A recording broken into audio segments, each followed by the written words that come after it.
नमस्कार मित्रांनो, स्वागत आहे तुमचं आपल्या लाल बावटा कामगार संघटना यूट्यूब चॅनलवरती। तर मित्रांनो, आजचा व्हिडिओ खूपच महत्त्वाचा आहे। आपण ऑनलाईन क्लेम टाकतो, पण ऑनलाईन क्लेम टाकल्यानंतर आपल्याला एक डेट दिली जाते। त्या डेटला आपल्याला ऑफिसला जाऊन म्हणजे मेन ऑफिसला WFCला जाऊन ती डॉक्युमेंट सबमिट करावी लागतात। सबमिट म्हणजे तिथे घेऊन ओरिजिनल डॉक्युमेंट घेऊन जावं लागतं आणि ती डॉक्युमेंट्स घेताना कोणकोणती काळजी घ्यायची ह्या व्हिडिओमध्ये मी सविस्तररित्या सांगणार आहे। तिथे काय काय प्रोसेस केली जाते ही सर्व ज्या गोष्टी असतील ह्या व्हिडिओच्या माध्यमातून मी तुम्हाला सांगणार आहे। तर व्हिडिओ हा विदाऊट स्किप करता शेवटपर्यंत पहा। जर चॅनलवर जर नवीन असाल तर चॅनलला सबस्क्राइब करून बेल नोटिफिकेशन दाबायला विसरू नका। चला मित्रांनो, व्हिडिओ सुरू करूया। मित्रांनो, ज्यावेळी आपण ऑनलाईन क्लेम करतो कोणत्याही असो, जे कल्याणकारी मंडळाचे ऑनलाईन आपल्याला स्कीम असतात, योजना असतात, त्यासाठी आपण क्लेम अप्लाय करतो ऑनलाईन आणि त्यानंतर केल्यानंतर आपण अप्लाय ज्यावेळी करतो त्यावेळी आपल्याला एक डेट दिली जाते, अपॉइंटमेंट डेट। त्यावेळी आपल्याला त्या डेटला त्यावरती लिहिलेलं असते, तुम्हाला मी स्क्रीनवरती दाखवले अपॉइंटमेंट डेट कशी असते आणि लेटर कसं असते ते तुम्ही पाहू शकता स्क्रीनवरती। तर अशा प्रकारे एक लेटर असतं, त्यावरती लिहिलेलं असते की ह्या तारखेला जी तुम्हाला तारीख दिलेली असते त्या तारखेला तुम्हाला ओरिजिनल डॉक्युमेंट्स घेऊन जी अपलोड केले आहेत, कोणकोणती डॉक्युमेंट घेऊन यायला लागते, ती जी अपलोड केली आहेत ती डॉक्युमेंट घेऊन आपल्याला तिथे हजर राहायचं असते। तर प्रश्न हा पडतो की कोणकोणती डॉक्युमेंट।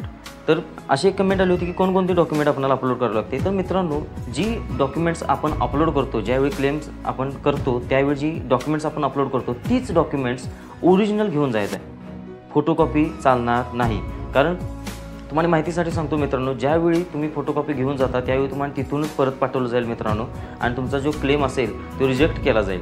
त्यामुळे मी तुम्हाला सर्वांना सांगण्याचा प्रयत्न करेन की जे अपलोड केले आहेत आपण डॉक्युमेंट्स ती ओरिजिनल सगळी घेऊन जायचे आहेत मित्रांनो आणि तिथली प्रोसेस असते। आणि एक गोष्ट लक्षात ठेवा मित्रांनो, ज्या दिवसाची आपल्याला डेट असते त्याच दिवशी जायचं आहे। अन्यथा तुम्ही विचार कराल की आज डेट आहे आणि मी उद्या जाणार, होत नाही। उद्या तुमचं नाव ऑटोमॅटिकली रिजेक्ट केलं जातं त्या क्लेममधून आणि तुमचा क्लेम हा रिजेक्ट केला जातो। त्यामुळे ज्यावेळी डेट आहे त्याच दिवशी जायचं आहे, सर्व ओरिजिनल डॉक्युमेंट घेऊन जायचं आहे। तिथे प्रोसेस ही होते की तुम्हाला तिथे सर्व जी तुमची अपलोड केलेली डॉक्युमेंट्स असतील ती डॉक्युमेंट्स तिथे स्कॅन केली जाते आणि ती तुम्हाला परत दिली जाते। त्याच्यानंतर तुमचं बायोमेट्रिक केलं जातं। बायोमेट्रिक केल्यानंतर तुमचा एक फोटो घेतला जातो आणि फोटो घेतल्यानंतर जर तुमच्या क्लेममध्ये काही त्रुटी असेल तर त्या क्लेममधल्या त्रुटी अपॉइंटमेंट डेट असते ती लेटर असते आपण डाउनलोड करतो, त्या लेटरवरतीच लिहून दिलं जातं आणि तुमचं काही त्रुटी नसतील तर त्यावरती सही शिक्का मारून तुम्हाला ते दिलं जातं।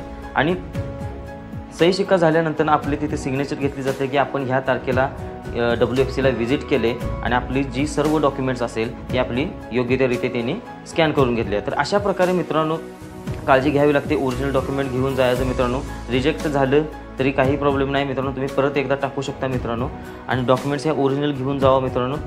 आणि काही त्रुटी असतील त्या अपॉइंटमेंट लेटरवरती ते लिहूनसुद्धा देतात की तुमच्या क्लेममध्ये काय त्रुटी निघली आणि कोणती डॉक्युमेंट तुम्हाला रिअपलोड करायची आहे। तर सर्व ह्या गोष्टी त्या WFCमध्ये सुरळीतरित्या पार पडतात आणि सांगतात सुद्धा। काही जर तुम्हाला अडचण आली असली तर ते मित्रांनो हा व्हिडिओ जास्तीत जास्त बांधकाम कामगार बांधवांपर्यंत शेअर करा आणि जर चॅनलवर जर नवीन असेल तर चॅनलला सबस्क्राईब करून बेल नोटिफिकेशन दाबायला विसरू नका। भेटूया असं का नवनवीन इंटरेस्टिंग व्हिडिओसोबत। जय हिंद, जय महाराष्ट्र।